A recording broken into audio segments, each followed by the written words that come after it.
Bayram uchun nimalar bor? Hammani didiga mos taomlar bor. Charchagan uy bekasi. Yo'q. Menda Yandex.Go bor. Har bir mehmonga xursandchilik ulashishni ovorasi yo'q. Chegirma va birinchi buyurtmani bepul yetkazish bilan Yandex.Go bor. Ovorasi yo'q. Futbolchilar asosan yangi klubga o'tishadi, qachonki eski jamoasi bilan muammolar bo'lsa. To'g'ri, hammasi yaxshilik bilan tugab, yangi jamoaga o'tganlar ko'p. Lekin yo murabbiy, yo rahbariyat bilan urushib, tortishib, muammolar bo'lib, qanaqadir ichida alam qolib ketgan futbolchilar ham bor. Bugun o'sha alami qolib ketgan, keyinchalik o'sha eski jamoalardan qasos olgan futbolchilarni eslaymiz. Ya'ni top 10 eski jamoasidan qasos olgan futbolchilar. Juda ham qiziq mavzu menimcha. Sizlardan like, 50 mingta obunachi bo'lishimiz uchun tezroq obuna. Biz esa boshladik.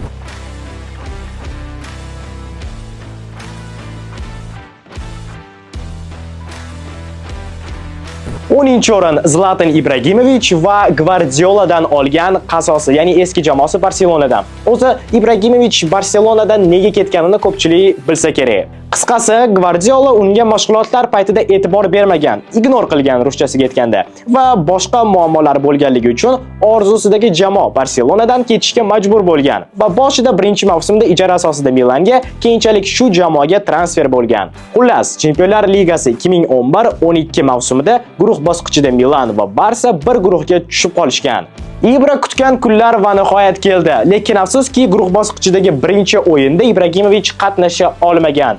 Yanvargacha kutishga majbur bo'lgan, ya'ni javob o'yinigacha. Demak, 23-yanvar javob o'yini. Birinchi o'yin 2-2 bilan tugagan. Hisobni Barsa ochmoqda 14-daqiqada avtogol Van Bommel. Lekin o'tgan o'yinga nisbatan bu o'yinda Zlatan Ibragimovich degan shaxs paydo bo'ldi. 20-daqiqa hisob 1-1 Zlatan Ibragimovich. Ammo lekin biroq 31-daqiqada Messi, 63-daqiqada Xavilar bilan Barsa 3-2 hisobida Milanni mag'lub qilgan. Lekin menimcha Zlatan uchun asosiy narsa qilingan, ya'ni Gvardiola jamoasidan qasos olingan. 9-o'rin Super Mario Balotelli. Mario super talant va shu talanti bilan 2016-17 mavsumda Fransiyaning Nice jamoasini Liga 1da 3-o'ringa olib chiqqan.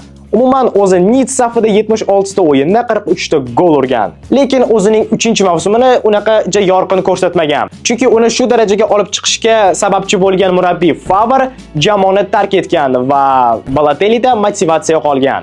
Balotelli ham deyarli Marseille'ga o'tishi kerak edi, lekin Nice transferni amalga oshira olmagan. Bundan jahli chiqib, Mario yangi mavsum oldin mashg'ulotlariga 2 hafta kechikib kelgan. Plus 12 qo'shimcha kilogramm bilan kelgan va bu yangi murabbiy Patrik Vieiraga albatta yoqmagan. Qishgacha Marioni deyarli o'ynatmagan, maydonga tushsa ham hech narsa qila olmagan. 2019-yil qishida Mario va nihoyat Marseille'ga o'tadi va birinchi Marseille-Nice o'yinida hisob 1-0 Marseille foydasiga. Kim gol urgan deb o'ylaysiz? Albatta, Super Mario Balotelli. Yagona hal qiluvchi gol va g'alaba yetmaganiga ustidan kulgandek jamoadoshlari bilan nishonlash. Bu Balotelliga mos narsa. 8-o'rin Mo Salah va Chelseadan olgan qasosi. Salah Chelseaga Shveysariyaning Basel jamoasidan o'tgan. Aynan Chelseaga qarshi yaxshi o'yin o'tkazganligi uchun, lekin jamoada uzoq bo'lmagan.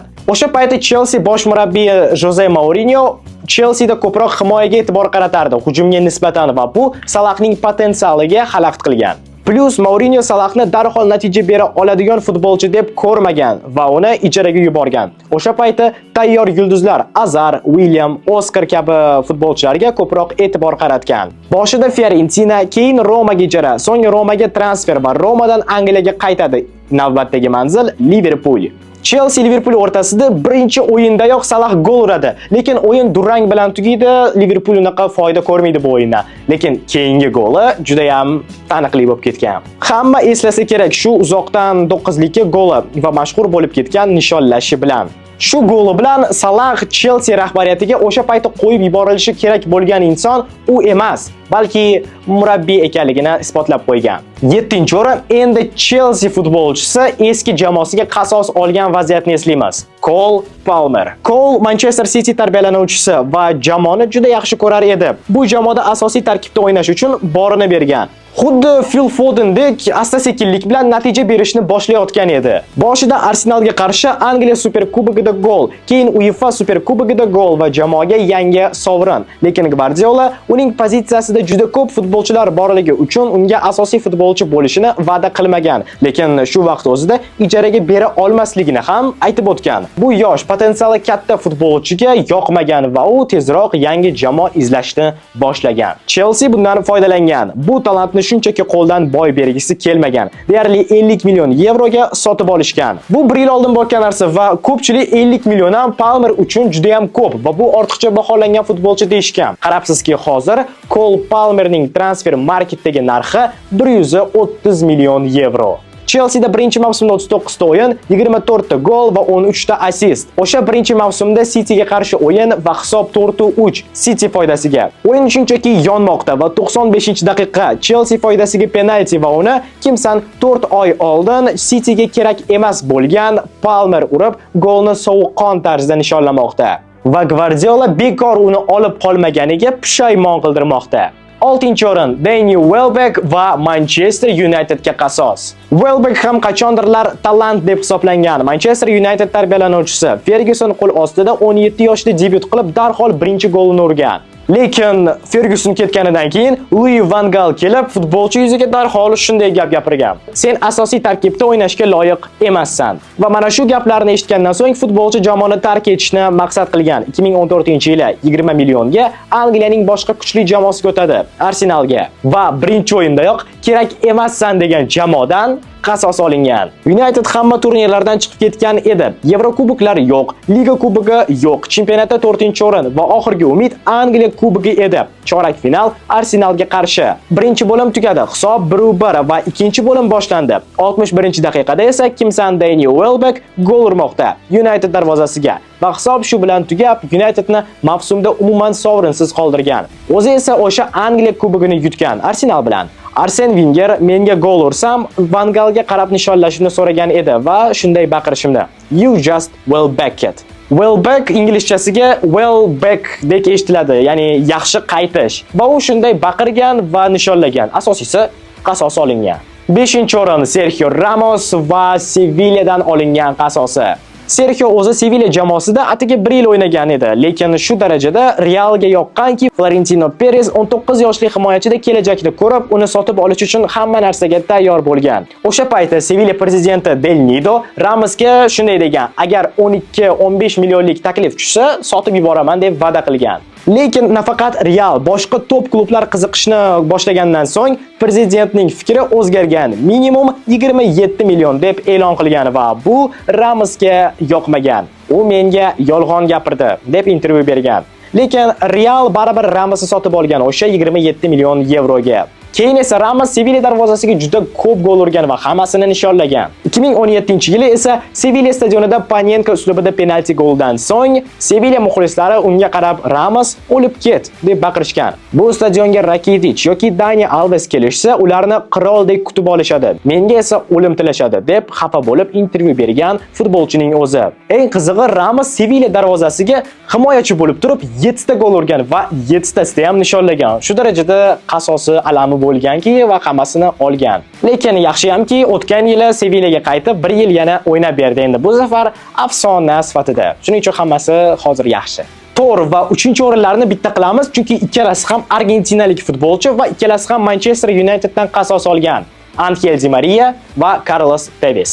Di Mariadan ko'p narsa kutishgan edi, lekin Louis van Gaal qo'ygan futbol unga umuman yoqmagan va to'g'ri kelmagan. Plus uning uyiga o'g'ri tushgani, ayoliga Manchester shahri yoqmagani va hokazo sabablar deb futbolchi 2015-yili 63 million yevroga PSG ga o'tadi. Har safar televizorda Manchester United o'yini bo'lsa, Angel boshqa kanalga olishimni so'raydi, deydi futbolchining rafiqasi. 2018-19-mavsum Chempionlar Ligasida United va PSG to'qnashuvi va Old Traffordga albatta Di Maria kelgan. PSG jamoasi 2-0 ga yutgan va o'sha ikkita golga ham aynan Di Maria assist qilgan va United muxlislarini o'sha kunga qo'rqinchli tushiga aylangan. Carlos Tevesniki undan ham qiziqroq. U Uniteddan Manchester City futbolchisi sifatida qasos olgan. O'zi Unitedda porlagan, jamoa bilan APL, Chempionlar Ligasi, gollar, sovrinlar hammasi yaxshi edi. Lekin jamoaga Berbatov kelganidan keyin Teves o'zini noqulay va keraksizdek his qila boshlagan va bu yerda City ko'proq maosh taklif qilganda rad etmasdan 2009-yili Manchesterning boshqa jamoasiga ko'chib o'tgan va o'sha mavsum Angliya Liga Kubogi yarim finalda Manchester derbisi ikkita uchrashuvda ham Carlos gol urib, gollarni baqirib nishonlagan. Umumiy hisobda o'sha Angliya Kubogida baribir United finalga chiqqan bo'lsa ham, lekin chempionatda aynan Manchester City United bilan bir xil ochko bo'lib turib ham City yutib ketgan va mana Carlos qanday qasos olgan. Teves Rip Fergie deb yozilgan karton ko'rsatgan Sir Alex Fergusonga atab. Keyinchalik Tevesning bunday holati qilig'i uchun Manchester City rahbariyati United rahbariyatidan uzr so'rab chiqqan. Ikkinchi o'rin Emmanuel Adebayor. Adebayor degan futbolchini o'zi hamma tanisa kerak, asosan mana shu nishonlashi tufayli. Futbol faoliyatini bilmasangiz ham, lekin shu nishonlashni hayotingizda bir marta bo'lsa ham ko'rgansiz. Emmanuel Arsenal safida 104 ta uchrashuv o'tkazib, 46 ta gol urgan. Lekin ikki xil sabab deb haligacha noma'lum qaysi biri haqiqat jamoani tark etgan. Birinchisi Arsenal muxlislari uni yoqtirmaganligi uchun, ikkinchisi rahbariyat uni sotib pul ishlamoqchi bo'lgani uchun, deydi futbolchining o'zi. Xullas, qaysi sabab bo'lishidan qat'iy nazar Adebayor Arsenaldan Manchester Cityga o'tadi va jamoalar o'rtasidagi birinchi uchrashuvdayoq Emmanuel sakrab boshi bilan gol uradi va gol urgan darvozasi orqasida Manchester City muxlislari bo'lsa-da, Adebayor ataylab maydonning narigi burchagiga borib, aynan Arsenal muxlislari o'tirgan sektor oldiga borib, shunday nishonlaydi. Muxlislar menga qarab so'kinishgan, narsalar otishgan, lekin birortasi yetib kelmagan. 4-2 Manchester City foydasiga, Adebayordan esa qasos va mana shunday nishonlash. Birinchi o'rin umuman kutilmagan futbolchi. Bu insonni 99% odam tanimasa kerak, chunki o'zim ham tanimasdim, lekin ko'rib o'qib chiqqanimdan keyin bu aniq birinchi o'rin deb yubordim. Fernando Morientes va Realdan olgan qasosi. 20 yil orqaga qaytamiz. Real Madrid 1997-yili Real Zaragozadan yosh hujumchini sotib oladi va futbolchi 6 ta mavsumdan 4 tasida jamoaning ikkinchi to'purariga aylanadi. Morientes asta-sekinlik bilan jamoa asosiy hujumchisi va liderga aylanayotgan payti Real kutilmaganda Ronaldo Nazarioni sotib olgan va Morientesni esdan chiqarib yuborgan. Florentino Perez futbolchini Barcelona yoki umuman La Liganing boshqa jamoalariga sotishni mumkin emas qilib qo'yadi va faqatgina transfer oynasining so'nggi kunida 1 yilga Monacoga ijaraga beradi. Monaco safida birinchi 10 ta o'yinida 6 ta gol va 2 ta assist. Yaxshi natija va Chempionlar Ligasi chorak finalda aynan Monaco Galacticos Real Madridga to'qnash keladi. Ronaldo Nazario 81-daqiqada hisobni 4-1 qiladi. Eslatib o'taman, aynan Ronaldo Nazario deb Morientes Realdan ketishiga majbur bo'ladi. Real uchun Chempionlar Ligasi chorak finalda tugaydi va bunga sabab o'zining ijaraga bergan futbolchisi tufayli. Keyin esa Morientes Realga qaytishi bilan Liverpoolga transfer qilingan. Afsuski Perez baribir Ronaldo Nazarioni ustunroq ko'rgan. Uni Chempionlar Ligasidan Monaco safida chiqarib yuborgan futbolchisidan ko'ra.